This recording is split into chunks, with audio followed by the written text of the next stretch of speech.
Salah satu misi Islam yang penting adalah membebaskan manusia dari ras diskriminasi,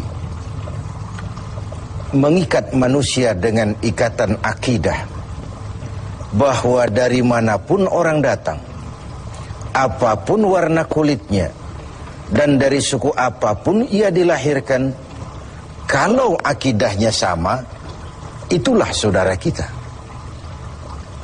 Kita bertujuh orang ini mungkin ada yang dari Betawi, dari Jawa Tengah, dari Jawa Timur. Tapi di sini kita merasa kita adalah satu. Apa yang mengikat kita? Akidah. Ternyata ikatan akidah itu jauh lebih kuat daripada ikatan darah sekalipun. Islam membebaskan manusia dari ras diskriminasi. Dan Rasul mengajarkan, innallaha la yanzuru ila suwarikum wala ila amwalikum walakin yanzuru ila qulubikum wa a'malikum. Allah itu tidak melihat potonganmu, Allah tidak melihat hartamu, yang Allah lihat adalah hatimu dan amal perbuatanmu. Kemudian satu-satunya yang menyebabkan manusia lebih tinggi dari yang lain adalah ketakwaannya kepada Allah. Sehingga dalam Al-Quran dijelaskan, inna akramakum indallahi atqakum, yang paling mulia di antara kamu dalam pandangan Allah adalah yang paling bertakwa kepadanya. Nah, kita tahu binatang saja harganya nggak sama kan. Sapi itu yang paling mahal, yang badannya paling gemuk, karena harga sapi pada dagingnya. Tapi ada perkutut lebih mahal dari sapi, padahal perkutut dagingnya sedikit, benar. Kenapa bisa terjadi? Karena harga perkutut tidak pada dagingnya, tapi pada suaranya. Lalu di mana harga manusia?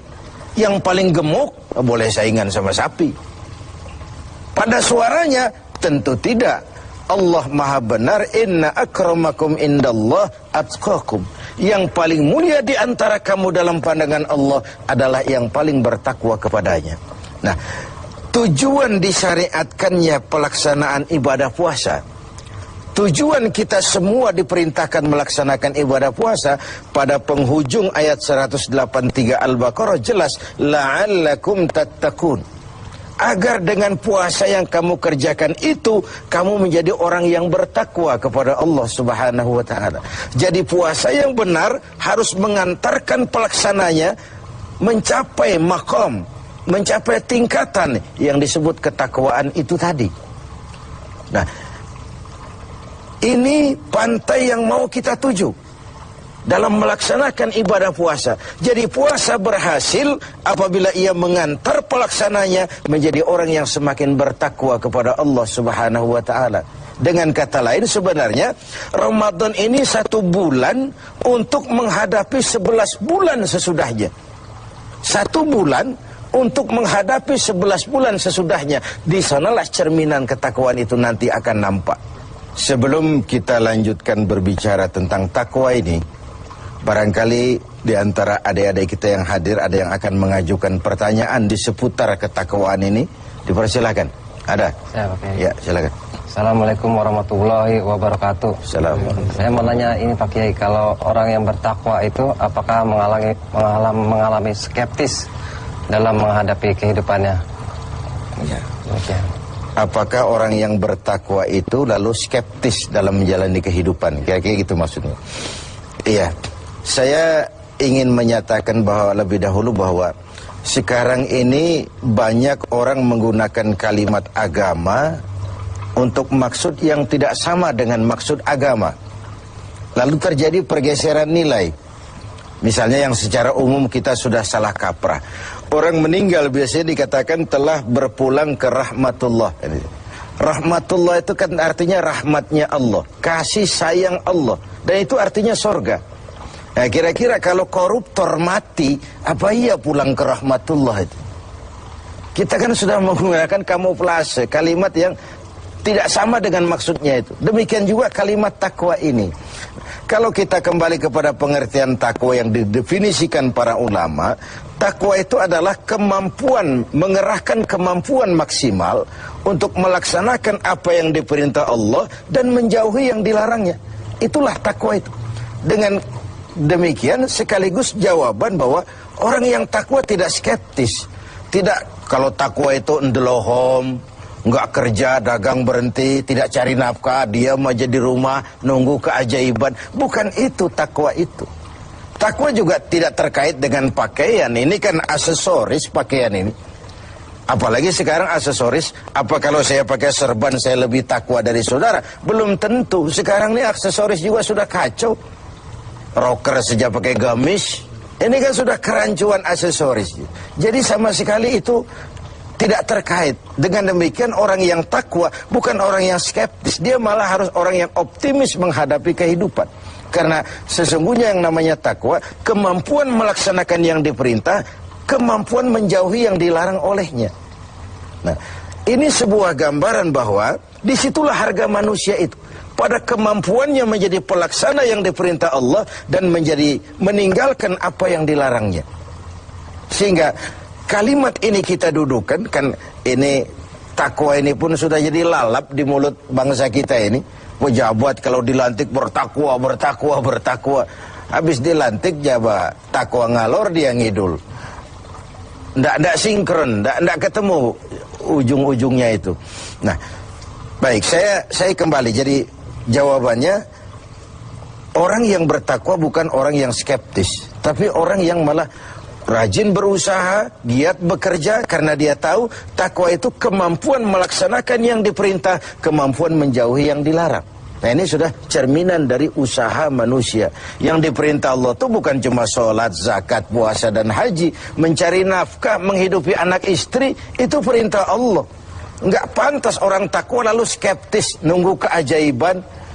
Itu kan ciri zaman susah. Biasanya kalau zaman lagi susah itu dukunnya laris, dongeng tentang harta karun merebak di mana-mana. Udah susah orang diajak ngelamun aja. Lalu cerita tentang melipat gandakan uang muncul di mana-mana. Nabi palsu gentayangan, aliran-aliran aneh muncul di mana-mana. Itu biasanya kalau zaman sedang susah, yang kayak begitu tuh jadi fenomena dalam kehidupan. Nah, ketakwaan menjadi benteng bagi kita, mengarungi hidup ini sebagaimana seharusnya. Kita manusia terikat oleh hukum kausal, hukum sebab akibat. Kalau begini, ya begitu. Kalau haus, ya mesti minum. Kalau sakit, ya mesti ke dokter. Itu orang yang takwa. Bukan, sudahlah penyakit datang dari Allah, serahin kepada Allah, nanti sembuh sendiri. Enggak. Bahwa nanti sembuh sendiri Allah menghendaki itu soal lain. Tapi sebagai manusia yang bertakwa, kita tetap harus wajib berusaha. Tidak boleh ndelohom, nggelenggam ayam-ayam menunggu keajaiban. Tidak. Nah, ini pola dasarnya. Nah, baik. Sekarang saya kembali kepada takwa itu sendiri. Sudah saya jelaskan bahwa takwa melaksanakan yang diperintah, menjauhi semua yang dilarang. Nah, bagaimana puasa ini membentuk pribadi yang bertakwa? Kita pinjam huruf-huruf takwa itu ya. Ta, qaf, waw, dan ya. Huruf ta, kata Imam Qushairi, simbol daripada sifat tawadu. Orang yang bertakwa adalah orang yang rendah hati. Dia berusaha, ya. Dia bekerja maksimal, memang. Tapi dia sadar bahwa semampu yang dia lakukan adalah berusaha dan berusaha. Kepastian itu haknya Allah. Nah, ini bedanya kita dengan yang lain. Kepastian itu hak Allah. Yang kerja saja belum tentu dapat, apalagi yang nggak kerja. Kira-kira logikanya begitu. Sama dengan kalau orang bilang, lo sholat juga belum tentu masuk surga. Ada suka orang usil, iya, yang sholat saja belum tentu masuk surga, apalagi yang nggak sholat. Kan begitu logikanya. Orang yang bertakwa itu dia terpacu. Nah, timbul sifat tawadu, rendah hati, dibentuk oleh pelaksanaan ibadah puasa ini. Kenapa? Puasa ini kan, ya Allah, baru sehari nggak terkena makan, nggak terkena minum, sudah begini lemah rasanya diri. Lalu apa yang mau disombongkan di hadapan Allah? Nah, timbul sikap rendah hati. Ini mentalitas takwa. Dia bekerja, dia berusaha, dia gunakan teknologi canggih, dia pakai manajemen yang paling modern, dia pakai tenaga yang profesional, tapi di balik itu dia sadar betul kepastian cuma hak Allah. Maka usahanya selalu diiringi dengan doa agar keberhasilan tidak membuat dia lupa diri, kegagalan tidak membuat dia putus asa. Inilah nikmatnya takwa itu. Keberhasilan tidak membuat lupa diri dan kegagalan tidak menjadikan dia putus asa. Selalu melihat hikmah di balik apapun yang dia hadapi itu. Rendah hati. Makanya di hadis qudsi dikatakan, aku cinta orang yang rendah hati, aku lebih cinta kepada orang kaya yang rendah hati. Aku benci orang miskin, tapi aku lebih benci orang miskin yang sombong. Aku benci orang sombong, aku lebih benci orang miskin yang sombong. Jadi kalau ada orang kaya rendah hati, wajar saja. Orang kaya nggak sombong, kan pantas. Orang miskin nggak sombong, pantas saja. Emang nggak ada yang mau disombongin. Tapi kalau orang kaya segalanya punya, dia rendah hati, itu yang Allah lebih cinta. Nah, takwa menanamkan itu, sikap rendah hati. Lalu huruf yang kedua, huruf qaf, simbol dari sifat qanaah. Ini sifat orang takwa, merasa cukup dengan apa yang diberikan Allah. Tengoklah, puasa ini kan mendidik. Saat menjelang buka, kayaknya semua isi meja mau kita pindahin ke perut kita. Kalau boleh jangan orang lain, jangan kebagian. Padahal apa sih daya tampung perut kita itu? Seteguk air, sepiring nasi, sepotong kue, kenyang sudah. Ini menyelamatkan manusia dari sifat tamak, rakus, serakah. Kan ini yang menyebabkan terhalangnya pemerataan dalam upaya pembangunan di negara kita ini. Sehingga gunung ditimbun, sumur digali, yang kaya makin hebat, yang miskin makin terpuruk, akibat pola keserakahan itu tadi. Nah, dengan demikian, dua dari sifat takwa ini kita bicarakan, insya Allah yang sisanya kita lanjutkan pada kesempatan